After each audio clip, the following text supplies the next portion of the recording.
Hey, it's Gina from WTI. I don't blame you if you're so mesmerized by the fire from this beautiful Housewise fire pit that you're not paying attention to anything that I'm saying. I feel the same way because I absolutely love having it in my home and being able to use it outside. We live in a small home that, of course, doesn't have a fireplace, and there's just something so wonderful about being able to have a portable fire that I can put on the counter or on a table and just create this beautiful ambiance and warmth inside our home. I love the size of this tabletop fire pit.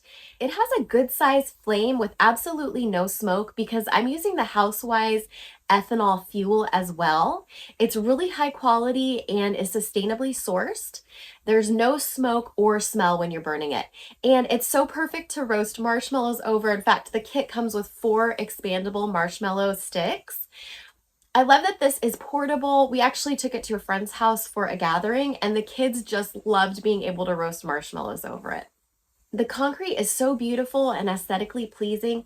It's kind of a mottled gray color, and it goes perfect in our home, but I think it's neutral enough of a color that it can go with many different color schemes or decor. The metal part of the insert does get some like ash or burn marks on it from the flames. Now, if you want to, that's really easy just to wipe off with a cloth. You won't be disappointed with this tabletop fire pit from Housewise. I just think it's amazing, and that's my point of view.